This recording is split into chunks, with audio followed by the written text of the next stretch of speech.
আতাদরুনা মাল গীবা, রাসূলুল্লাহ সাল্লাল্লাহু আলাইহি ওয়াসাল্লাম বলছেন গীবত কি তোমরা জানো? রাসূলুল্লাহ সাল্লাল্লাহু আলাইহি ওয়াসাল্লাম আল্লাহ ওয়া রাসূলুহু আ'লাম, আল্লাহ এবং তার রাসূল বেশি জানেন। রাসূল বললেন যিকরুকা আখাকা বিমা ইয়াকরাহ, তোমার ভাইয়ের অনুপস্থিতিতে তুমি তাকে এমন কথা বললে যে কথা সে অপছন্দ করে। গীবতের মানদণ্ড কিন্তু খুবই সুস্পষ্ট। যে কথা পিছনে বললে তার কানে গেলে মনটা খারাপ লাগবে, এই কথা তার পিছনে বলা। আপনি যদি এমন ভাবে বলেন, এমন ভাষায় বলেন, এমন কথা বলেন যেটা তার কানে গেলে মনে কষ্ট লাগবে না, এটা গীবত না। সাহাবায়ে কেরামগণ প্রশ্ন করলেন, আর আইতা ইন কানা ফি আখি মা আকুল, ইয়া রাসূলুল্লাহ, যদি আমি তার অনুপস্থিতিতে যে কথাটা বলছি সেই কথাটা তার কানে গেলে মন্দ লাগে, কষ্ট লাগবে, তবে কথাটা সত্য যদি হয়, সত্যই তার ভিতরে এই ত্রুটি, এই দোষ বিদ্যমান থাকে।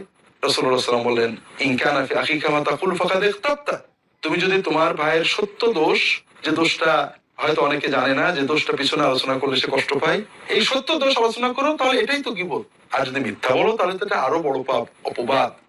সম্মানিত দর্শক, আল্লাহ তাআলা আমাদের দায়িত্ব দিলেন, তোমরা ধারণা ভিত্তিক কথা বলো না, তোমরা দোষ অনুসন্ধান করো না, ধারণাই করো না, দোষও খুঁজো না, দোষ জানলেও অনুপস্থিতিতে বলো না।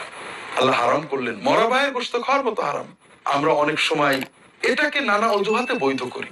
কোরআন এবং সুন্নাহয় গীবতকে বৈধ বলে কোথাও বলা হয় যে এই কারণে গীবত বৈধ। তবে রাসূলুল্লাহ সাল্লাল্লাহু আলাইহি ওয়াসাল্লাম বিভিন্ন বক্তব্য, আচরণ থেকে উলামায়ে কেরাম কিছু মূলনীতি করেছেন, যে বিশেষ প্রয়োজনে মানুষের মান, সম্মান, সম্ভ্রম, দ্বীন, ঈমান বাঁচানোর জন্য নির্দিষ্ট কোনো ব্যক্তির নির্দিষ্ট কোনো দোষ প্রয়োজনে বলা যেতে পারে।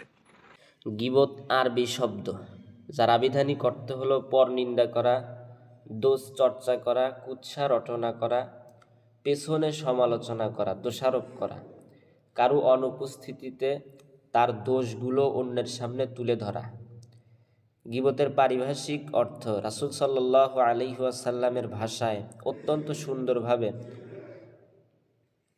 ফুটে উঠেছে। আবু হুরায়রা রাদিয়াল্লাহু তাআলা আনহু বলেন, আল্লাহর হাবিব সাল্লাল্লাহু আলাইহি ওয়াসাল্লাম বলেছেন, আতাদরুনা মাল গীবা, তোমরা কি জানো গীবত কি? সাহাবীগণ বললেন, এ ব্যাপারে আল্লাহ এবং তার রাসূলই ভালো জানেন। তখন আল্লাহর হাবিব সাল্লাল্লাহু আলাইহি ওয়াসাল্লাম বললেন, যিকরুকা আখাকা বিমা ইয়াকরাহু, গীবত হচ্ছে তোমার ভাইয়ের ব্যাপারে এমন কিছু বলা যা সে অপছন্দ করে। জিজ্ঞেস করা হলো, আফারাআইতা ইন কানা ফি আখি মা আকুল, আমি যা বলছি তা যদি আমার ভাইয়ের মধ্যে থাকে তাহলে আপনার অভিমত কি, সেটা কি গীবত হবে? বিশ্বনবী বললেন, তুমি তার দোষ ত্রুটি সম্পর্কে যা বলছো সেটা যদি তার মধ্যে থাকে তাহলে তুমি তার গীবত করলে, আর যদি সেই ত্রুটি তার মধ্যে না থাকে তাহলে তুমি তার প্রতি অপবাদ আরোপ করলে। তাহলে গীবত মানে হচ্ছে অন্যের দোষ চর্চা করা, অন্যের ভেতরে একটা দোষ আছে সেইটা মানুষের কাছে বলে বেড়ানো। রাসূল সাল্লাল্লাহু আলাইহি সাল্লামকে জিজ্ঞাসা করা হলো, যদি ওই দোষটা সত্যই তার ভেতরে থাকে তাহলেও কি গীবত হবে? নবীজি বলেন, হ্যাঁ, তার ভেতরে দোষ থাকলেই তো গীবত হবে, আর যদি দোষ না থাকে তাহলে তো বুহতান হবে, তুমি তাকে অপবাদ দিলা, মিথ্যা অপবাদ দিলা, এটা তো আরো মারাত্মক। ইমাম মুহিউদ্দিন নববী রাহিমাহুল্লাহ বলেন, গীবত হচ্ছে মানুষের মধ্যে বিদ্যমান দোষ ত্রুটি নিয়ে আলোচনা করা যা সে অপছন্দ করে, চাই সেই দোষ ত্রুটির সম্পর্কে তার দেহ, দিনদারিতা, দুনিয়া, মানসিকতা, আকৃতি, চরিত্র, ধন সম্পদ, সন্তান সন্ততি, পিতামাতা, স্ত্রী, চাকর বাকর, পাগড়ি, পোশাক, চলাফেরা, ওঠা বসা, আনন্দ ফুর্তি, চরিত্রহীনতা, রূঢ়তা, প্রফুল্লতা, স্বেচ্ছাচারিতা বা অন্য যে কোনো কিছুই হোক না কেন, এসবের আলোচনা আপনি মুখে বলে, লিখে, আকার ইঙ্গিতে, চোখের ইশারায়, হাত দিয়ে, মাথা দুলিয়ে বা অন্য যে কোনো উপায়ে করুন না কেন, তা গীবত হবে। তার মানে বুঝতেইছেন গীবতটা কত মারাত্মক। একজন মানুষের একেবারে এ টু জেড, পা থেকে মাথা পর্যন্ত, তার পরিবার থেকে শুরু করে নিয়ে এবং একেবারে পার্লামেন্ট পর্যন্ত সে যা কিছু করতেছে, যদি কোনো দোষীও কোনো কিছু করে এগুলো বলা যাবে না। তবে বলা যাবে না কি কারণে, বলা কিন্তু যাবে, আবার কি কি বলা যাবে সেটারও কিন্তু আবার বিধান আছে। যাই হোক, বিষয়টা তো অনেক লম্বা। এরপরে গিয়ে গীবতের অনেকগুলো পরিভাষা আছে, যদিও বলছি যেমন ইকফ আছে মিথ্যা রটনা করা। আয়েশা রাদিয়াল্লাহু তাআলা আনহা কোনো অপরাধ করেন নাই, তারপরেও মুনাফিকরা তার সম্পর্কে মিথ্যা রটনা করছিল যে এই আকাম কুকাম করছে, পিছনে পড়ে গিয়েছিল যেহেতু।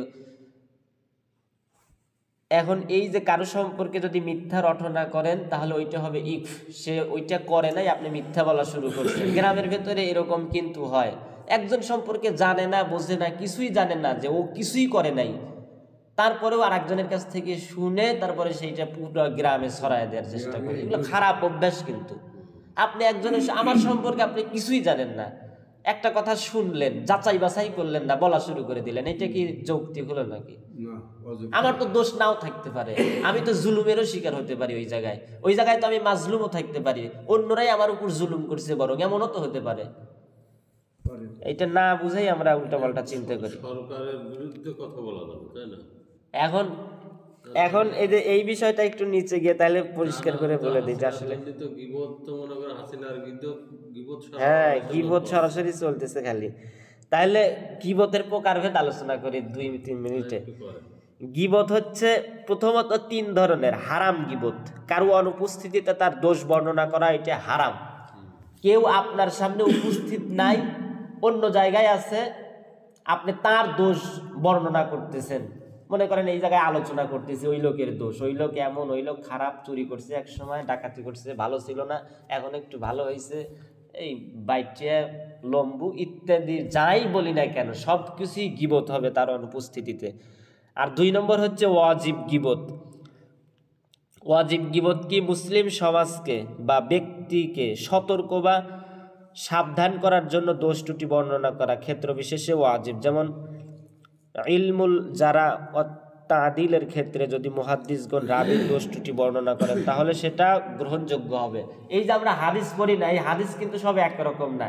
কোনো হাদিস আছে দাঈফ, দুর্বল, কোনোটা হাসান, কোনোটা সহি, কোনোটা গরিব, কোনোটা আজিজ, কোনোটা হাসানুন লি গায়রিহি, হাসানুন লি জাতিহি, সহিহুন লি গায়রিহি, সহিহুন লি জাতিহি। বিভিন্ন ধরনের টাইপের হাদিস আছে না? এই যে বিভিন্ন টাইপের হাদিস আছে, এই হাদিসগুলো এর এত প্রকারভেদ করলো কিভাবে? এই যে রাবীদের উপর ভিত্তি করে, অর্থাৎ এই হাদিসগুলো যারা বর্ণনা করছেন রাসূল সাল্লাল্লাহু আলাইহি ওয়াসাল্লামের কাছ থেকে শুনছেন, তারপরে আরেকজনের কাছে বর্ণনা করছেন। তো যে লোকটা শুনলো সে কিন্তু ভালো নাও হতে পারে। আচ্ছা, রসুল দেখছে তার মানে কি সে খুব বিশাল সাহাবী? এমন কি আসলে? সাহাবীদের ভেতরে বলতে যারা একেবারে পরিপূর্ণ ইমানের অধিকারী তারা তো অন্যরকম, কিন্তু কিছু তো ছিলই মুনাফিক টাইপের বা অন্যরকম টাইপের থাকেই এরকম। তো তারা যখন হাদিস বর্ণনা করছে সেইগুলো কি আসলে সরাসরি নেওয়া ঠিক হবে? এখানে 10 জন মানুষ আছে, 10 জন আমার কথা শুনতেছেন মনে করেন, এরপরে বাইরে গিয়ে সবাইকে আমি যা যা বলছি হুবহু বলতে পারবেন, স্মরণ শক্তিও কিন্তু ঠিক থাকে না সবার। আবার এর ভেতরে কিছু মুনাফিক টাইপের থাকলে আমি যা বলছি উল্টাটা বললে আমার কি, তাইলে যে উল্টাটা বললো বা উল্টা পাল্টা বলবে তার হাদিস কিন্তু নেওয়া যাবে না। সেই ক্ষেত্রে এই যে রাবীদের দোষগুলো বর্ণনা করেছেন মুহাদ্দিসরা, যে ওই রাবী আল্লাহ রসুলের অমুক সাহাবী এই দোষ ছিল, এই ঝামেলা ছিল, অমুক সাহাবীর এই দোষ ছিল, তাহলে তাদের তো গীবত করলো, গীবত না এটা। সুতরাং হাদিসে এরকম করতে গেলে, হাদিসকে বাঁচাতে গেলে এরকমটা করা লাগবে, তাহলে এই ক্ষেত্রে ওই যে জায়েজ। এরপরে অনুরূপভাবে বিবাহ শাদীর ক্ষেত্রেও যদি বর বা কনে সম্পর্কে জানতে চাওয়া হয় তাহলে তাদের দোষ ত্রুটি বর্ণনা করে দেওয়া, এটা হচ্ছে ওয়াজিব। এই যে এখন বুঝলেন যে বিবাহের সময় যদি কেউ আপনাকে জিজ্ঞেস করে ওই ছেলেটা কেমন, আপনি যদি জানেন যে ছেলেটা ভালো না, তাইলে আপনি বলবেন যে তার এই দোষ আছে, তখন কিন্তু জায়েজ। কারণ যদি এই উল্টাপাল্টা ছেলের সাথে মেয়েটা বিয়ে হয়ে যায় তাহলে মেয়েটা ঠকে যাবে। আবার একটা ভালো ছেলেটা খুব ভালো কিন্তু মেয়েটা খারাপ, আপনাকে জিজ্ঞেস করলো মেয়েটা কেমন, এখন জিজ্ঞেস করলো আমার আব্বা এসে জিজ্ঞেস করলো যে মেয়েটা কেমন, আপনি বলে দিলেন খুব ভালো, আসলে খারাপ, আমি কিন্তু ঠকে গেলাম, একেবারে জম্মের ঠকা ঠকলাম। আমি তো আর উল্টা পাল্টা মানুষ না, ঠিক না? তাহলে আমি কিন্তু ঠকে গেলাম। এই যে সিস্টেমটা এটা অবশ্যই বলে দেওয়া দরকার। এরপরে ওই অসৎ লোকের দোষ বর্ণনা করা ওয়াজিব, কারণ এরপরে বিভিন্ন কিছু আসছে ফতোয়ার ক্ষেত্রে বা বিভিন্ন রাষ্ট্রদ্রোহী ক্ষেত্রে। যাই হোক, এটা তো অনেক লম্বা বিষয়। মনে করেন রাষ্ট্র নিয়ে কেউ ষড়যন্ত্র করতেছে এক জায়গায় বসে, তাহলে সেই রাষ্ট্রদ্রোহী কার্যক্রমের ওই সবগুলো কথা রাষ্ট্রকে বলে দেওয়া যাবে, সমাজপতিকে বলে দেওয়া যাবে, সবাই মিলে পরামর্শও করা যাবে। কারণ ও গোটা সমাজকে ধ্বংস করে দিচ্ছে। এই মনে করেন আপনাদের গ্রামের ভেতরে একজন অসৎ মানুষ আছে যে কিনা এই পুরো গ্রামকে ধ্বংস করার জন্য পরিকল্পনা করতেছে, বিভিন্ন উল্টোপাল্টা জিনিস ছড়াইয়া দেয়, তাহলে মসজিদে এসে ওইটা বললেও কোনো সমস্যা হবে না, কোনো সমস্যা নেই।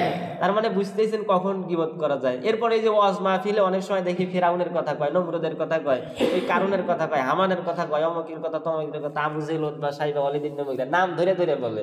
এগুলো জায়েজ। কেন জায়েজ? কারণ তারা একেবারে চিহ্নিত শত্রু গোটা জাতি। এখনো যদি বর্তমান বাংলাদেশে কেউ চিহ্নিত শত্রু হয়ে যায়, আশা করি বুঝতে পারছেন এখন আপনার প্রশ্ন, কেউ যদি চিহ্নিত এরকম শত্রু হয়ে যায় গোটা দেশের এবং জনগণের উপর অত্যাচার করে, আলেমদের উপর অত্যাচার করে, সাধারণ ছাত্রদের উপর অত্যাচার করে, গোটা দেশে যদি নৈরাজ্য সৃষ্টি করে, সেটা যেভাবে রাগ করেন না। এখানে বিভিন্ন আবার আমি কিন্তু এই কারোর বিরোধিতার জন্য বলতেছি না, বললেন এই জন্য বলতেছি, এমন যদি হয় সে যেই হোক, আবার শেখ হাসিনার কথাও বলতেছি না, দরকার নেই এত আরেকজনের ই করার, সে যেই হোক যদি এইরকম কিছু করে বা টাকা পয়সা পাচার করে, জনগণের টাকা মারিয়ে দেয় বা অনৈতিক কোনো কাজ করে এবং এগুলোর যদি প্রমাণ পাওয়া যায়, রিপোর্ট পাওয়া যায়, তাহলে অবশ্যই তার সম্পর্কে জনসম্মুখে বলা জায়েজ হবে, মসজিদেও বলা জায়েজ হবে, সব জায়গায় বলা জায়েজ হবে সতর্কতার জন্য। তাহলে বুঝতেইছেন এটা অবশ্যই সতর্ক থাকতে হবে এবং তার বিচারও করতে হবে।